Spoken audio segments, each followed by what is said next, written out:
자, 우리 지금까지는 블랑켓에 대해서 한번 살펴봤었습니다. 그래서 블랑켓의 역할이나 블랑켓의 종류, 솔리드 브리더나 리퀴드 브리더를 사용하는지 이런 것에 대해서 살펴봤었고요. 그 다음에 이제는 우리가 재료에 대해서 살펴보기 시작했습니다. 그래서 특히 중성자가 원자핵과 어떤 반응을 일으키는가를 살펴봤었죠. 지난 시간에는. 그래서 중성자가 원자핵과 반응을 할 때 비탄성 산란이라든지 탄성 산란, 그리고 포획된다든지 또는 하전 입자를 방출하고 핵 변환이 일어난다든지 핵분열 반응을 일으킨다든지 이런 다양한 반응을 한다는 것을 살펴봤습니다. 그리고 또한 이런 원자핵과의 반응이 결국은 최종적으로 재료에 어떤 영향을 미치는가를 살펴봤었죠. 그래서 아토믹 디스플레이스먼트 같은 것을 일으키기도 하고 임퓨리티를 프로덕션 한다. 헬륨이나 하이드로전을 형성한다라고 말씀드렸죠. 그리고 그뿐만 아니라 또한 아이오나이제이션 같은 현상을 일으킨다라고도 말씀드렸습니다. 따라서 이렇게 우리가 핵융합의 재료를 살펴볼 때는 이런 중성자의 역할도 굉장히 중요하게 살펴봐야 되는데요. 이제 그런 측면에서 핵융합 재료에 대해서 본격적으로 지난 시간에 다루기 시작했습니다. 그래서 first wall과 diverter부터 시작을 했죠. 어떤 재료를 사용해야 될 것인가, 하이지 머티리얼을 사용할 것인가, 또는 로우지 머티리얼을 사용할 것인가. 그래서 재료 측면에서 살펴봤죠. 그래서 하이히트 플럭스가 있는 환경인데다가 뉴트론도 많이 오는 환경, 이런 환경에 어떤 재료를 사용해야 될 것인가. 그래서 그런 말씀드렸습니다. 그래서 이터 같은 경우에는 지금 first wall에는 베릴륨을 사용하고 있고, 이제 텅스텐에는 그리고 다이버터에는 지금 텅스텐을 사용하고 있죠. 자, 그러면 이제 퍼스트 월에 대해서 우리가 살펴봤었고, 그 다음에 이제 블랑켓에서의 재료는 우리가 어떻게 사용해야 될 것인가를 오늘 이 시간에 살펴보고자 합니다. 그리고 또한 이제 재료 연구를 어떤 식으로 실험적으로 우리가 하게 될 것인가. 그래서 ifmif에 대해서 소개를 드리고자 합니다. 자, 이제 구조 재료인데요. 블랑켓의 구조 재료입니다. 예를 들면 우리가 플라즈마가 있으면 이제 퍼스트 월이 있겠죠. 그 다음에 이제 상자같이 쉽게 말씀 제가 선반 이런 식으로 표현을 드렸었는데요. 선반이 있고 그 안에 뭔가를 채워 넣어야 되죠. 브리더라든지 멀티플라이어라든지 이런 것들 이제 집어넣게 될 텐데, 그리고 쿨런트도 물론 흘러가야 되겠고요. 근데 이 뼈대가 되는 뼈대가 되는 스트럭처의 머티리얼은 무엇을 사용해야 될 것인가? 굉장히 중요한 이슈입니다. 그러면 이 스트럭처 머티리얼이 어떤 조건을 만족해야 될 것인가를 먼저 생각해야 되겠죠. 그럼 보시면 로우 액티베이션입니다. 자, 중성자에 노출되는 환경이죠. 우리가 중성자를 굉장히 활용을 하게 됩니다. 이제 중성자가 오게 되면 그 열을 우리가 뺏어내야 될 것이고 변화를 시켜야 되겠죠. 뿐만 아니라 거기서부터 삼중수소를 생산해야 됩니다. 중성자가 굉장히 많이 활용이 되는데, 또한 중성자는 재료에 굉장한 영향을 미친다는 것을 지난 시간에 살펴봤죠. 그렇기 때문에 이 스트럭처럴 머테리얼은 중성자를 이용하되 로우 액티베이션, 가능한 손상을 받지 않아야 되겠다라는 게 가장 중요한 요구 조건 중에 하나가 됩니다. 그리고 하이 히트 컨덕티비티. 자, 열이 빨리빨리 빠져나가야 되겠죠. 콜란트가 흘러서 이 열을 빨리빨리 빼내야 될 겁니다. 그래서 열이 빨리 빠져나갈 수 있게끔 열 전도율이 높아야 되겠죠. 그리고 미니멀 스웰링. 이제 로우 액티베이션이랑도 연결이 되죠.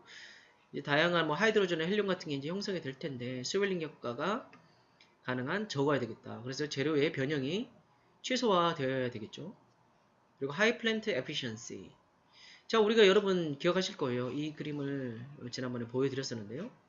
쿨런트의 온도와 이 플랜트 에피션시가 서로 연결된다고 그랬어요.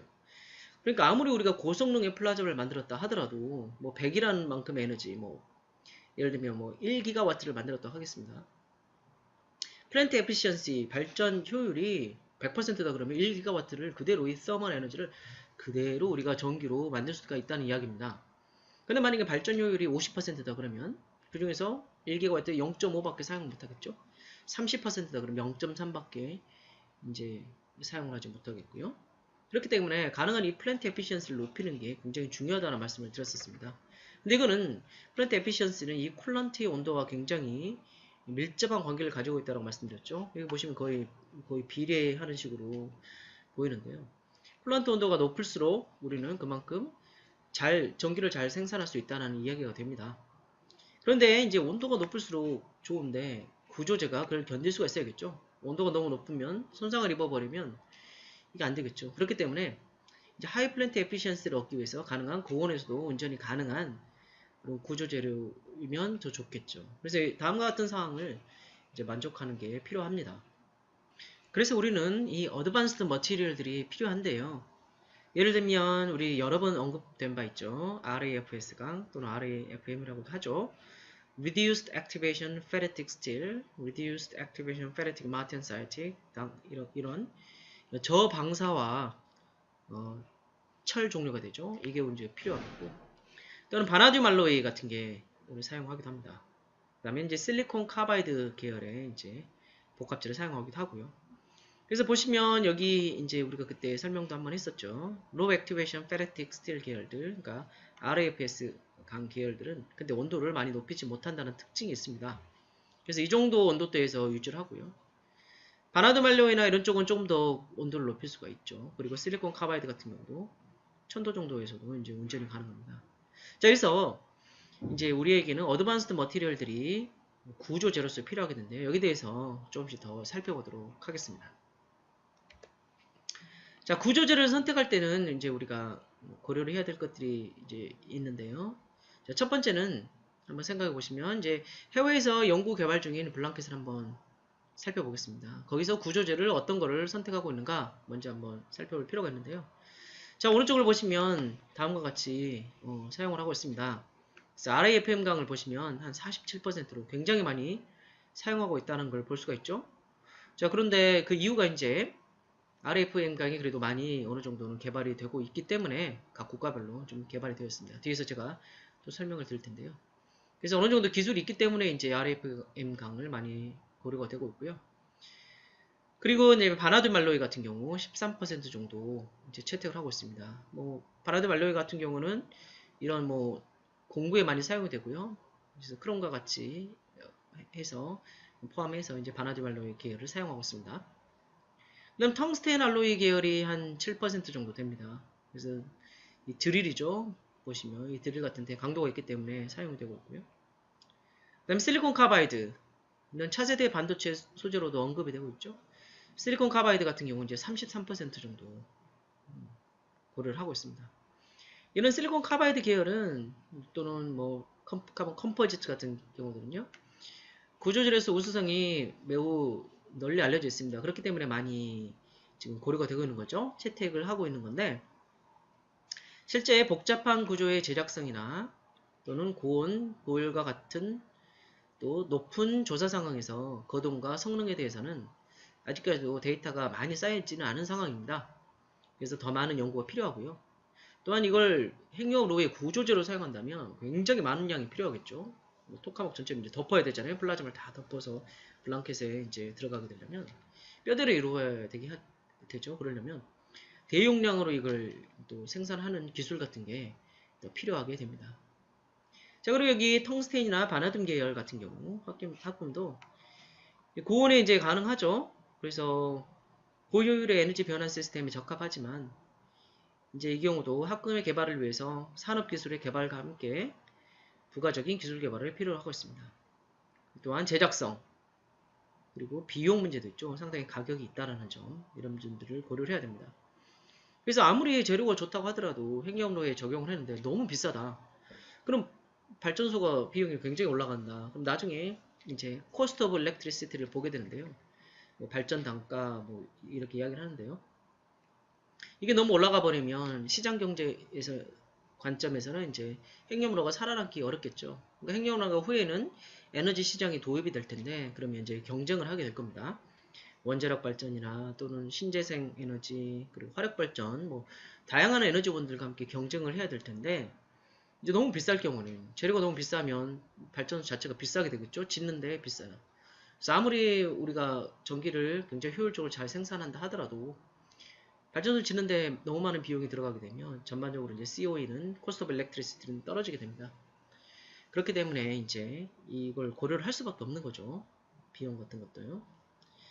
자, 그리고 또한 이제 산업체에서 많이 사용이 돼야 됩니다. 아까 뭐 실리콘 카바이드도 말씀을 드렸는데 이걸 대용량으로 생산을 할 수 있어야지 이게 핵융합 로에도 쓸 텐데 그래야지 이제 산업체들이 들어오겠죠. 이게 핵융합 로에만 사용되면 핵융합 로 몇 개 짓고 뭐 안 짓는다. 아니면 하나 짓고 뭐 몇 년 기다린다 이러면 이제 회사들이 계속 살아남기가 어렵잖아요. 그러니까 핵연료 이외에도 다양한 산업적으로 사용이 될 경우에 이제 산업이 더 일어나게 되겠죠. 회사들도 많이 생기고. 그렇기 때문에 이제 이런 점들을 산업시설 개발을 이제 고려를 해야 됩니다. 자, 그럼 이런 재료들에 대해서 뭐 매력, 개발 위험 지수와 매력도 측면에서 살펴볼 수도 있는데요. 이제 RFM강 계열이 좀 여기에 위치합니다. 일단 위험 지수도 굉장히 낮고 상당히 많이 개발이 되어 있다라고 말씀드릴 수 있고요. 대신 매력도는 조금 떨어지죠. 고온에서는 운전하기도 좀 어려운 상황들이 있고요. 또 후에 제가 보여드리겠지만 이제 조사 상황에서 이제 다른 재료들에 비해서 아직 약한 면들이 있습니다. 그다음 바나듐 말로이 좀 더 괜찮고요. 그 다음에 실리콘 카바이드 계열, 그 다음에 최종적으로 이제 텅스텐 알로이나 또는 또 새로운 재료가 있을 수 있겠죠. 아직까지 생각하지 못한 재료들. 그래서 또는 여러분들이 이제 생각해 주시면 좋을 그런 재료들이 있을 수 있겠죠.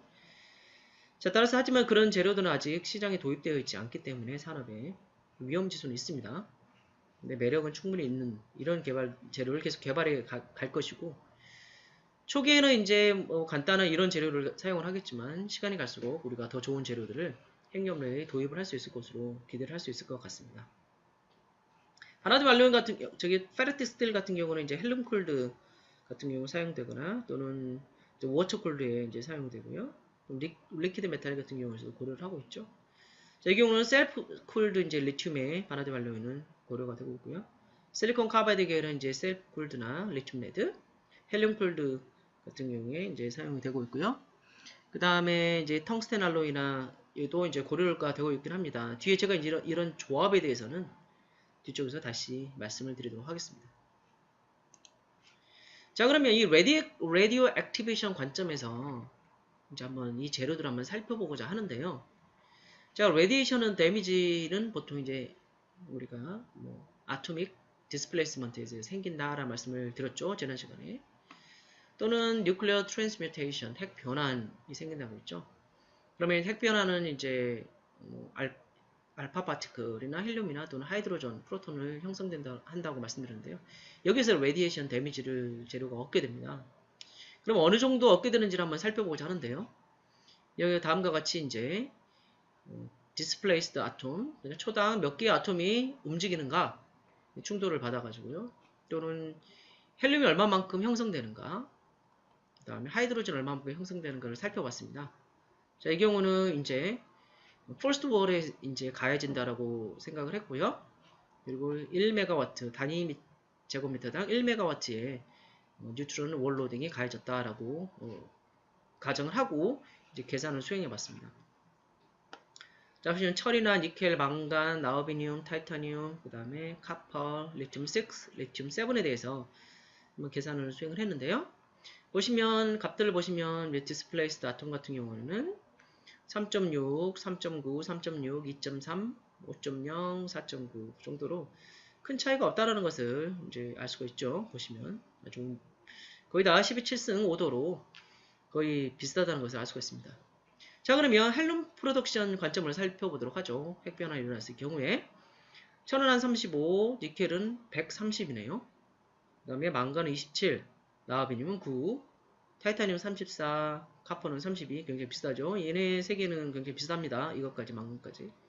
자, 근데 리튬 6를 보시면 3100. 굉장하죠. 리튬 7은 360. 차이가 생기기 시작합니다. 자, 그러면 하이드로전 어떤가? 하이드로전 철 같은 경우는 150. 그 다음에 니켈은 400. 단위 다음과 같습니다. 그 다음에 망간은 100. 나비늄 30. 타이타늄 50. 카퍼는 170. 리튬 6는 여전히 3100. 엄청나네요. 리튬 7은 370. 거의 비슷하죠. 그래서 여기는 상당히 서로가는 비슷한데 보시면 이제 차이가 생기기 시작한다라는 것을 알고 있습니다. 따라서 리튬 계열은 굉장히 많은 가스를 프로덕션 한다라는 것을 알 수가 있습니다. 그런데 이제 고려해 보시면 리튬을 우리가 리퀴드 형태로 사용할 수 있죠. 그래서 액체 블랑켓 같은 경우에는 리튬이 이제 리퀴드 형태로 가게 될 경우는 생각해 보시면 이제 이런 하이드로전이나 헬륨이 형성이 되면 문제는 이제 거기서 재료 내부에서 프레셔가 빌드업 된다고 그랬죠. 프레셔가 생겨서 근처를 막 압박하기 시작할 거 아니에요. 압력을 주겠죠. 그리고 후에 이제 뭐 디퓨전 같은 게 일어나서 트랜스포트 현상에서 표면으로 이동하게 되면 스웰링도 생기게 되고 한다고 했는데, 이게 고칠 경우에는 문제가 될 수 있겠지만 액체 같은 경우는 괜찮겠다라는 것을 또한 생각해 볼 수가 있습니다. 자, 다음과 같이 재료별로 이제 원소별로 이 뉴트론을 맞았을 경우에 어떤 현상이 생기는지 우리가 알 수가 있기 때문에 우리 어떤 재료를 사용해야 될 것인가를 이제 고려를 해볼 수가 있겠죠. 자, 이처럼 뉴트론이 만들어내는 트랜스미테이션, 핵 변환 현상은 라디오 액티베이션을 이야기하게 되는데요. 이게 이제 리액터 메인티넌스나 또는 리액터 컴포넌트를 이제 후에 보관하게 될 때 굉장히 중요한 이슈가 됩니다. 실제로 이제 핵 변환에 대해서 다시 한번 여러분 복습 한번 해보면 우리가 지난 시간에 배웠었죠. 그리고 뉴트론이 원자핵과 어떻게 반응하는가, 그 중에 하나가 하전 입자의 방출, 핵 변환이라고 말씀드렸습니다. 다시 한번 복습드리면 고에너지의 중성자가 원자핵에 충돌해서 복합 핵을 형성하고 형성된 여기 상태의 복합 핵이 양성자 그리고 알파 입자와 같은 하전 입자를 방출하고 다른 원소로 변환되는 반응을 바로 하전 입자의 방출하겠죠. 핵 변환이라고 했습니다. 근데 이게 블랑켓 머티리얼에서 이제 라디오 액티베이션을 이야기하기 때문에 이 리액터에서 이제 굉장히 중요한 측면이 됩니다. 자, 그래서 이제 보면 이제 라디오 액티베이션의 레벨은 이제 굉장히 중요한데요. 삼중수소 이제 처리 함께 인벤토리 하는 것과 함께 이제 핵융합 로가 환경에 미치는 영향을 결정하는데 굉장히 중요한 역할을 하게 됩니다. 자, 그러니까 핵융합 로에서 우리가 중요하게 봐야 될 부분은 이제 폐기물이 되겠죠. 이제 폐기물인데요. 원자력 발전 같은 경우에도 이제 사회 수용성이 굉장히 중요한 이슈 중에 하나입니다. 그러니까 굉장히 효율적이고 좋은 발전이긴 하지만 이게 폐기물에 미치는 영향을 고려를 해야 되겠죠. 그렇기 때문에 핵융합 로도 마찬가지로 이 중성자가 있기 때문에 라디오 액티베이션 현상을 일으키게 되는 거죠. 그랬을 때 이게 이제 어느 정도 환경에 영향을 미치는가 이거를 반드시 평가를 해야 됩니다. 자, 특히 이제 삼중수소를 사용하게 되죠. DT 리액터 같은 경우는 삼중수소를 사용하게 되는데 결국 이 삼중수소도 방사능 물질이기 때문에 이게 환경 평가를 반드시 해야 됩니다. 그뿐만 아니라 이렇게 중성자가 와서 블랑켓이나 여기 재료에 반응하게 되면서 재료들이 방사화가 되면 이것도 마찬가지로 이제 방사능의 문제가 생기게 되는 거죠. 그래서 이 부분은 반드시 우리가 세이프티 측면에서도 이 핵융합로에서 평가를 해야 될 부분입니다. 자, 그래서 우리가 재료를 선택할 때는 이 부분이 가장 중요한 게 되겠고요. 실제로 이제 원소별로 어떤 특징을 갖는지를 살펴볼 필요가 있습니다. 자, 핵융합로에서 이런 재료를 사용했다. 그 다음에 이제 핵융합로를 셧다운한 후에 얘네들이 이 방사능 특징이 방사화가 된 후에 이게 특징이 어떻게 바뀌는가 이걸 살펴볼 필요가 있겠죠. 자, 그러면 라디오 액티비티를 살펴보면 됩니다. 타임 애프터 셧다운 초로 이제 표현했는데요. 셧다운 후에 시간에 따라서 라디오 액티비티가 어떻게 바뀌는가를 표현한 그림입니다. 자, 그러면 보시면 이 라디오 액티비티는 이제 베케렐 단위로 써놨는데요. 물론 여기 이제 서멀 에너지를 써놓긴 했지만 베케렐을 보시면 베케렐을 다시 한번 복습을 해보죠. 사람 이름을 땄다라고 말씀드렸죠.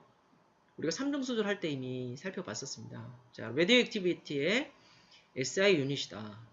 그래서 이거는 뭐냐면 1초당 1개의 원자핵이 디케이하는 액티비티를 말한다 라고 말씀드렸죠. 쉽게 말씀드리면 초당 뭐 1개가 디케이 한다 라고 그냥 말씀드릴 수 있겠습니다. 쉽게 말씀드리면요. 자, 그러면 이 경우는 지금 어떻게 했냐면요. 전형적으로 이제 퍼스트 월에 플럭스가 가해지는데 단위 제곱미터당 1.5MW가 주어졌을 때 2년 동안 주어졌을 때를 상정을 했습니다. 그 다음에 이제 어떻게 되느냐. 2년 후에 이제 더 이상 이제 우리가 플럭스를 주지 않죠. 그 다음에 디케이를 어떻게 하느냐를 보는 겁니다. 라디오 액티비티가 어떻게 되는가. 자, 먼저 보시면 실리콘입니다. 실리콘 가장 작죠. 처음에는 살짝 높습니다. 알루미늄에 비해서 살짝 높은데요. 그 다음에 시간이 갈수록 굉장히 빨리 떨어지는 것을 알 수가 있어요. 그 다음은 알루미늄이고요. 참고로 말씀드리면 1년은 365일이죠. 이걸 계산해보면 대략 3 곱하기 10의 7승초 정도 됩니다. 그러니까 10의 0승초, 10의 4승초, 10의 6승초 되니까요. 이게 10의 8승초고요. 대략 이쯤 위치한다고 그냥 생각하시면 되겠죠. 10의 7승초 정도 된다고 생각하시면 되겠습니다. 이게 1년 정도 된다고 보시면 되겠고요. 실리콘은 굉장히 빨리 떨어지더라. 그러니까 방사화된 게 바로 회복을 된다는 이야기고요. 알루미늄이고요. 그 다음에 타이타늄이 됩니다. 자, 철을 보시면 철은 이 정도였다가 굉장히 안 떨어져요. 그러다가 이제 급격하게 후에 떨어지게 되는데 이제 이렇게 떨어지게 되고요. 그 다음은 보시면 이제 니켈을 보시겠습니다. 니켈 같은 경우 이렇게 떨어지는 걸 볼 수 있죠. 이렇게. 그 다음에 이제 카파인데요. 카파는 처음에 가장 높다가 이게 좀 빨리 떨어졌어요. 니켈이나 철보다는 빨리 떨어지는데 이제 조금 다시 멈칫하다가 이제 떨어지게 되죠. 자, 이런 특징을 가지고 있습니다. 따라서 우리가 다음과 같은 앞에서도 우리가 살펴봤었어요. 이제 DPA는 어떻게 되는가, 뭐 그다음 하이드로전의 헬륨은 이제 어떻게 얼마만큼 형성되는가를 살펴봤는데 그뿐만 아니라 이제 시간에 따라서 이게 어떻게 변하는지도 살펴봐야겠죠. 그래서 우리가 재료를 선택할 때는 레디액티비티가 가능한 빨리 떨어지는 재료를 사용을 해야지 이제 핵융합로를 다 이제 셧다운 한 후에 이 재료들을 처리를 해야 될 거 아니에요? 근데 이게 방사능 물질이에요. 뭐 어떻게 해야 되겠어요? 시간에 따라서 이게 빨리 정상 물질로 돌아오게 되면 우리가 재활용이 가능하겠죠. 그런데 이게 오랫동안 가게 되면 문제가 생길 수 있겠죠. 이제 이걸 처분해야 되는 상황이 생깁니다. 따라서 이런 특성들을 다 고려를 해서 이런 레디오 액티베이션을 고려를 해서 구조제를 선택을 해야 됩니다. 자, 그래서 예를 하나 보여드리겠습니다. 지금까지는 제가 뭐 철이나 뭐 각각의 이제 원소별로 제가 말씀을 드렸는데요. 이제 재료별로 말씀을 드리겠습니다. 보시면 이제 이 퓨전과 피션에서 재료를 사용했을 경우에 레디오 액티비티가 시간에 따라서 어떻게 변하는가 이제 이거는 연으로 표현을 했고요. 앞 같은 경우는 이제 초 단위로 했지만 이 경우는 굉장히 이제 스케일이 길기 때문에 이제 연도로 표현을 했습니다. 자, 여기 단위는 이제 큐리로 표현을 했고요. 큐리는 다시 한번 복습을 해보죠. 100캐럴과 좀 달랐죠. 이건 뭐였냐면 3.7 곱하기 10의 10승 decay per second로 이게 큐리, 1큐리로 정의가 됐죠. 한마디로 3.7 곱하기 10의 10승 100캐럴과 같은 값이에요. 근데 이건 왜 그렇게 되느냐? 이건 라듐의 동위원소인 226번 라듐이 1g 분기하는 것과 동일한 값입니다. 그래서 큐리가 이제 이걸 연구했기 때문에 큐리의 단위를 붙였고요. 그냥 3.7 곱하기 10의 10승 100캐럴이라고 생각하시면 되겠습니다. 자, 그럼 보시죠. 핵 분열로입니다. 원자력 발전소. 자, 원자력 발전소 같은 경우에 이제 경수로인데요. 경수로가 이제 셧다운 후에 얼마만큼 레디오 액티비티가 어떻게 되느냐를 살펴본 건데요. 이렇게 떨어지고 있습니다. 자, 그런데 참고로 우리가 어느 정도 레벨로 떨어져야 될 것인가를 이제 볼 수 있게 기준으로 이제 콜 애시를 여기 놔두는데요. 콜 애시면 그냥 여러분 석탄이라고 생각하시면 되겠습니다. 그럼 이 정도면 그래도 오케이 라고 말씀드릴 수 있겠고요. 자, 핵분열은 굉장히 오래 간다는 걸 알 수 있어요. 이게 10,000년인데요. 굉장히 오래 간다라는 걸 알 수가 있죠. 그래서 이제 핵분열 같은 경우 우리가 여러 가지 이제 처분장을 생각을 하고 있는 거고요. 핵융합 같은 경우에 만약에 컨벤셔널 페레틱 스틸을 사용한다. 그러니까 전혀 이제 방사화를 고려하지 않은 일반적인 재료를 사용했을 경우에는 자, 이렇게 떨어집니다. 그 다음에 어떻게 될까요? 이제 조금씩 줄어들기 시작하는데 핵 분열보다는 훨씬 좋긴 하죠. 상황이. 하지만 그래도 굉장히 시간이 많이 걸린다라는 것을 알 수가 있습니다. 그럼 우리가 RAFM강을 사용한다. RAFS를 사용한다. 그 경우 어떻게 되냐면 처음엔 비슷합니다. 거의 두 개가 비슷한데 여기서 갑자기 쭉 떨어지죠. 계속. 그래서 이 정도로 떨어지게 됩니다. 따라서 우리가 이제 한 100년 정도면 대략 일반적인 상황에 들어간다라고 지금 보고 있습니다. 그래도 한 100년 정도는 걸리죠. 그래서 우리가 이제 재료를 뭘 사용하는지 따라 이제 달라질 수 있겠죠.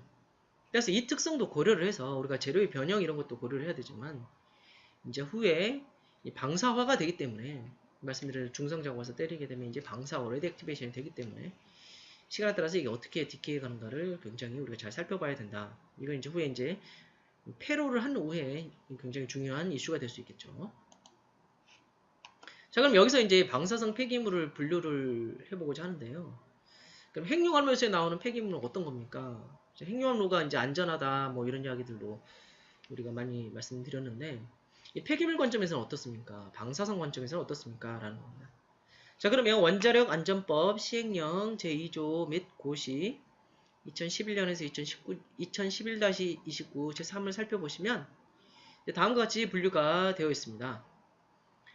고준위 방패물, 그 다음에 중저준위 방패물로 나눌 수가 있는데요. 방사성 폐기물로 나눌 수가 있는데요. 자, 고준위 같은 경우는 방사능 농도 및 열 발생률이 규정치 이상인 방패물을 말합니다. 그러면 어느 정도가 기준인가? 방사능 농도는 반감기 20년 이상의 알파선을 방출하는 핵종으로 4100Kcal per g 이상을 바로 고준위 방패물이라고 정의를 합니다. 그럼 이제 열 발생률 입장에서는 2kW per 제곱미터 큐빅미터를 이상을 제가 이제 고준위 방패물이라고 이야기를 합니다. 자, 이걸 기준으로 두는 거죠. 그러면 중준위나 저준위 방패물은 어떻게 되는가? 이거는 고준위 방패물 이외의 방패물을 이제 중준위나 저준위라고 이야기합니다. 따라서 이제 오른쪽 한번 그림을 살펴보시게 되면 이제 열 발생률과 그 다음에 이제 여기 방사능 농도에 따라서 나눌 수가 있겠죠. 그래서 고준위 폐기물은 이렇게 4100Kcal per g보다 더 높고요. 방사능 농도가 높고 열 발생률도 2kW per 큐빅미터보다 더 높은 이 경우로 우리가 고준위 폐기물을 이야기를 하고요. 그 이외의 영역들을 우리가 중저준위 이제 폐기물이라고 이야기를 하게 됩니다. 자, 이제 이쪽이 되겠죠. 주로 이제 이쪽이 되겠죠. 자, 따라서 이제 중저준위 핵융합로에서 도대체 나오고 있는 폐기물은 어디에 해당되겠냐 살펴보시면 보통은 이제 중저준위 폐기물에 해당이 됩니다. 자, 살펴보시면 이제 고준위 폐기물의 예를 들어보면요, 이제 원자력 발전소에 나오는 사용 핵연료인데요. 이제 원자력 발전소 노심을 보시면 거기에 이제 연료봉이 들어가게 되죠. 거기에 이제 연료가 들어가게 됩니다. 쉽게 말씀드리면 이제 우라늄이 들어가게 되는 거죠. 근데 이게 이제 다 우리가 사용하고 난 다음에는 이제 이게 폐기물이 되는 거죠. 그래서 현재는 지금 원자력 발전소에 보통 보관하고 있습니다. 보시면 이제 물이 수조, 큰 수조가 있죠. 이 수조 안에 보관하고 있어서 그래서 잡열을 제거하게 됩니다. 이런 사용 후 핵연료가 바로 고준위 폐기물에 해당되는 거죠. 열 발생률도 높고 그 다음에 이제 방사능 농도도 높습니다. 자, 이게 고준위 폐기물이고 그럼 중저준위 폐기물은 어떤 게 있는가? 이제 다음과 같습니다. 뭐 고체 폐기물 같은 거요. 쉽게 말씀드리면 뭐 장갑 같은 거나 작업자가 입었던 옷이나 또는 장갑 같은 거 이런 것들이 될 수 있겠죠. 그 다음에 기체 폐기물들, 기체로 이제 우리가 필터를 사용해서 하는 이런 기체 폐기물들을 또는 액체 폐기물도 있을 수 있겠죠. 자, 이런 것들을 다 모아서 다음 것들 많이 보셨을지 몰라요. 노란색 통에 넣게 됩니다. 그래서 보관하게 되죠. 그래서 고체 폐기물 내부 모형입니다. 보시면. 자, 이게 이제 중저준위가 되겠고, 이제 고준위 폐기물이 되겠죠. 조금 더 자세히 이제 살펴보면, 이런 이 방사성 폐기물을 우리가 분류하고, 이걸 또 어떻게 처분하는가를 살펴봐야 될 텐데요. 자, 이건 이제 원자력에서 우리 하는 거지만, 핵융합도 마찬가지로 원자력 시스템 중에 하나이기 때문에, 그리고 핵융합 같은 경우도 이제 폐기물들, 방사성 폐기물이 나올 수 있기 때문에, 이걸 우리가 이해할 필요가 있습니다. 고준위 폐기물은 반감기 20년 이상의 알파선을 배출하는 핵종이다. 방사능 농도는 4100Kcal per g 이상이고 열 발생률은 2kW per 큐빅미터 이상이다 라고 말씀드렸죠. 사용 후 핵연료가 바로 그 이해가 되겠고요. 근데 이걸 어떻게 처분할 것인가 라는 문제죠. 자, 일반적으로 그러면 이제 이게 다 쓰고 난 다음에 어떻게 처분할 것인가. 근데 지금 현재는 원자력 발전소 내부에 보관하고 있다고 말씀드렸고요. 근데 나중에 이제 차게 되죠. 그럼 우리가 나중에 어디론가 옮겨서 보관해야 됩니다. 굉장히 오랫동안 보관해야 되는 거죠. 아까 보셨죠? 레디오 액티비티가 이제 굉장히 오랫동안 유지된다. 그렇기 때문에 심층 처분을 고려를 하고 있습니다. 아주 땅 깊숙이 이제 여기서 보관하는 형태가 되는 거죠. 그럼 중준위는 어떻게 되는가? 중준위는 저준위 폐기물 농도 기준 이상으로 이야기를 하고 있고요. 그러면 저준위는 뭔가? 방사능 농도가 자체 처분 허용 농도의 100배 이상이고 저준위 폐기물 농도 기준 미만을 말하는 게 이게 바로 저준위 폐기물인데요. 또한 극저준위 폐기물도 사실 있습니다. 이 경우는 방사능 농도가 자체 처분 허용 농도 이상이고 자체 처분 허용 농도의 100배 미만 이 정도를 이제 극저준위라고 이야기를 합니다. 그래서 이렇게 자세하게 또 분류를 할 수 있고요. 예로는 중준위 같은 경우는 핵연료 손상 기간 중에 발생된 폐수지라든지 폐필터 같은 거 말씀드렸죠. 자, 이런 게 해당되겠고, 저준위 폐기물 같은 경우는 이제 중준위에 해당되지 않는 잡고체라든지 뭐 폐수지, 폐필터. 극저준위 같은 경우는 오염도가 낮은 잡고체, 또는 해체 중에 발생된 오염도가 낮은 콘크리트 같은 게 바로 극저준위 폐기물이 됩니다. 자, 이렇게 해서 우리가 엄격하게 이제 방패물을 분류를 하게 되는 거죠. 그 다음에 이걸 처분하게 되는데, 고준위는 말씀드린 대로 심층 처분 고려하고 있고요. 중준위 같은 경우는 심층이나 천층, 동굴 같은 데입니다. 처분을 생각할 수 있고요. 저준위 같은 경우는 심층이나 천층, 동굴이나 또는 표층에도 가능하고요. 이 처분을 생각할 수가 있고요. 극저준위 같은 경우도 마찬가지로 심층이나 천층, 동굴이나 표층이나 또 매립도 생각을 할 수가 있습니다. 따라서 이렇게 우리가 방사성 폐기물 같은 경우는 분류를 하고 그래서 이제 처분 방식을 결정하게 되는데요. 우리나라에도 이제 처분장이 있죠. 경주에 있습니다. 방사능 폐기물 처리장이 있는데 지하 처분 방식을 사용하고 있죠. 그래서 다음과 같이 그러면 동굴이 이렇게 있죠. 동굴이 있고 그 다음에 이렇게 아까 앞에서 봤던 통들 보셨죠? 이런 식으로 저장을 하고 있습니다. 자, 그러면 핵융합로는 어떻게 되는가? 핵융합로에서 나오는 것은 아까 이제 보셨다시피 우리가 적어도 일반적인 페라텍스트를 사용하지 않고 이제 RAFS의 강을 사용하게 되죠. 그러면서부터 이제 고준위 폐기물은 나오지가 않습니다. 그래서 심층 아주 이제 원자력 발전에서 나오는 이런 사용 후 핵연료와 같은 고준위 폐기물은 발생하지 않는다는 큰 장점은 있죠. 하지만 우리가 DT 반응을 사용하게 될 경우는 중성자가 나오기 때문에 아까 말씀드린 대로 구조재와의 다양한 반응을 통해서 중준이나 저준위 폐기물이 나올 수가 있습니다.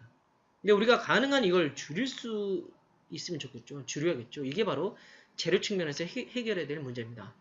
새로운 재료를 사용한다든지 이제 다른 재료들을 사용함으로써 RAFM보다 이제 더 나은 재료들을 사용함으로써 이 기간을 단축할 수 있다는 것을 우리가 볼 수 있는 거죠. 그래서 이제 우리가 다양한 재료들을 개발하는데요. 아까 말씀드린 대로 이제 RAFS강 이런 걸 개발한다고 말씀드렸는데요. 그럼 RAFS강은 뭡니까? 이제 궁금하셨을 거예요. 기존의 철과는 뭐가 다르죠? 이렇게 물어볼 수가 있는데요. Reduced Activation Ferritic 또는 Martensite Steel이라고 말씀드렸죠. 스틸의 종류인데 다릅니다. 그럼 어떻게 다른가? 자, 그럼 여러분 기억하시죠? 앞쪽에서 이제 중성자에 이렇게 맞았을 경우에 각 엘리멘트들이 뭐 철이나 여러 가지 살펴봤었죠. 뭐 타이타늄 그다음에 뭐 리튬도 살펴봤었고 얘네들이 얼마만큼 손상을 입는지를 살펴봤습니다. 그러면 어떻게 하면 되겠습니까? 원래는 우리가 이제 철강을 사용할 때 순수 철을 100% 사용하지 않죠. 다른 물질들을 집어넣게 됩니다. 자, 보시면 이런 뭐 다양한 구조를 가질 수가 있는데요. 이 구조 중에서 아까 각 엘리멘트별로 중성자의 영향이 어떻다는 걸 살펴봤었어요. 그래서 이제 중성자의 영향을 많이 받는 엘리멘트는 가능한 줄이게 되는 거죠. 가능한 빼버리거나 다른 걸로 대체를 하거나 줄이거나 이렇게 하게 됩니다. 하지만 여기서 철강이 가지고 있는 중요한 특성들을 잘 가지고 있어야 되겠죠. 단단하다든지 강도가 높다든지 뭐 열 전도율이 좋다든지 이런 것들은 유지는 해야 되겠죠. 그런 걸 유지하되 가능한 방사화가 되지 않게끔 중성자와 반응을 잘 하지 않게끔 이 엘리멘트들의 성분을 조절하게 됩니다. 그게 바로 RAFS 강입니다. 그렇게 되면 후에 중성자를 맞은 후에 시간이 지나더라도 더 빨리 디케이하는 걸 볼 수가 있었죠. 다시 한번 보시면 기억하시겠죠? 자, 다음과 같이 이렇게 원래는 이렇게 떨어지지만 더 빨리 떨어지는 형태로 만들어줄 수 있겠죠. 그리고 성분을 더 조절함으로써 더 빨리 떨어지게도 또 만들 수가 있겠죠.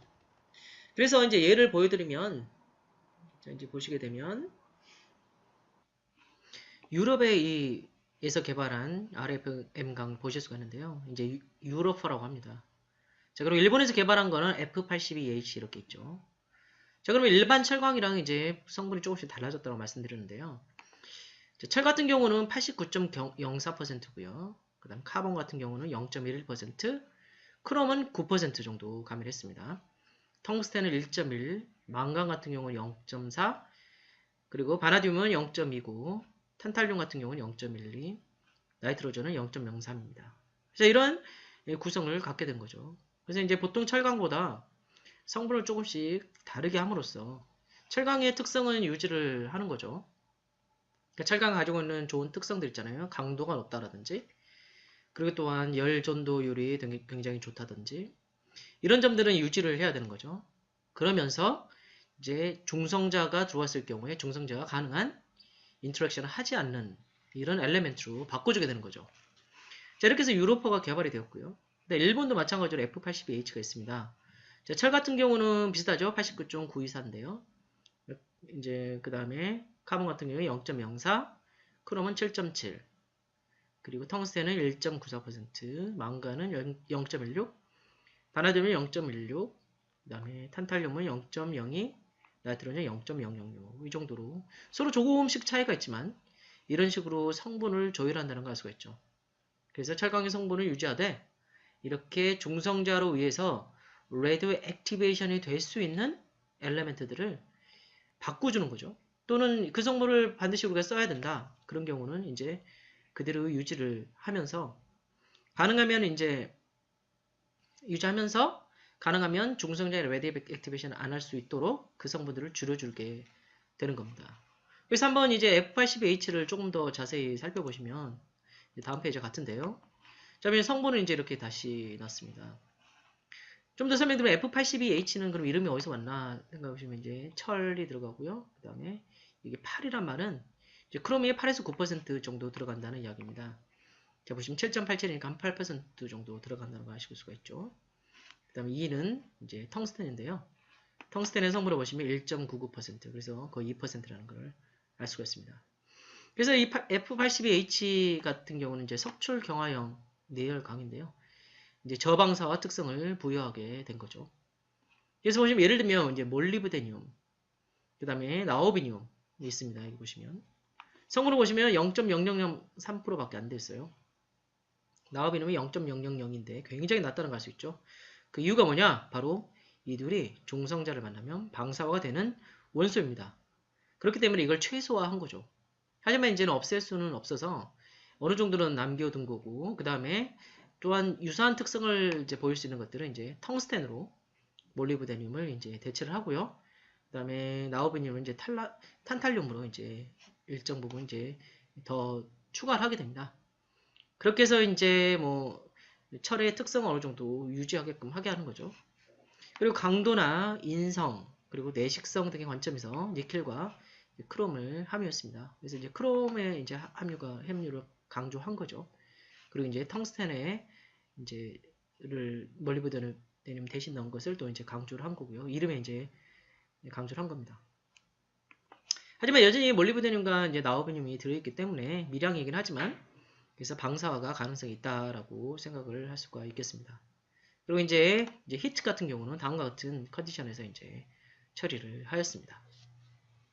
자, 우리나라도 개발했습니다. 이런 저방사화 재료를 개발을 했고요. 그래서 이름을 아라라고 이제 지었습니다. Advanced Reduced Activation Alloy라고 했는데요.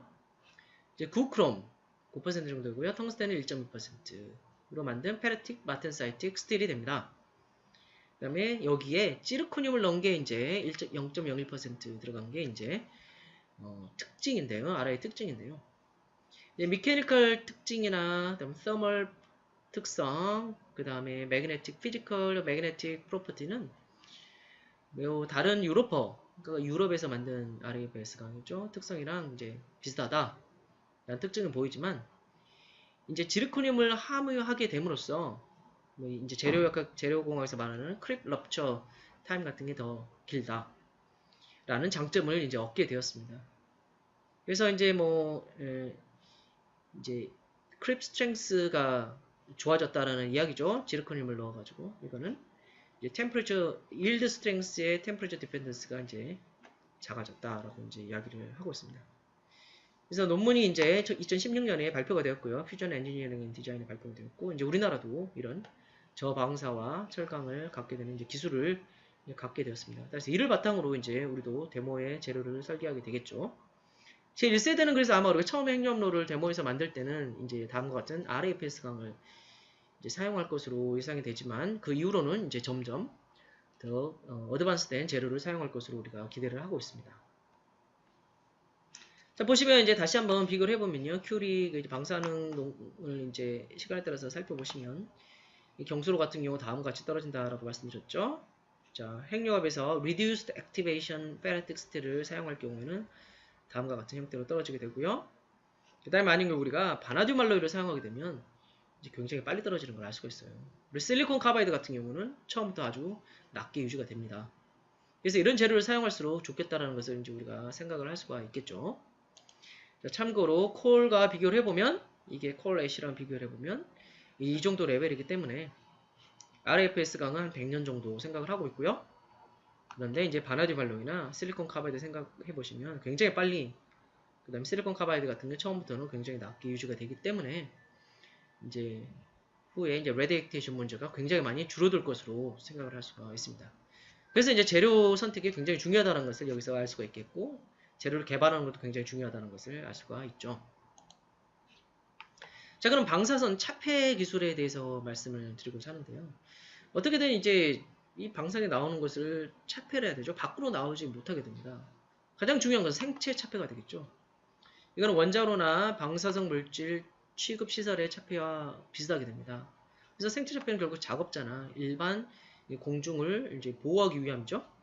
그래서 방사선 작업장의 선량 당량률이나 운전 정지 후 로실의 선량 당량률을 평가를 해서 이제 생체 차폐가 결정이 됩니다. 이 차폐를 우리가 잘 해야 되겠죠. 여러 가지로 이제 다중으로 방어를 하게 됩니다. 그러면서 이제 방사능 나오지 못하게 하는 거죠. 일반 공중도 운전 중이나 정지 후에 피복 선량 당량률을 평가를 해서 이제 차폐를 결정을 하게 됩니다.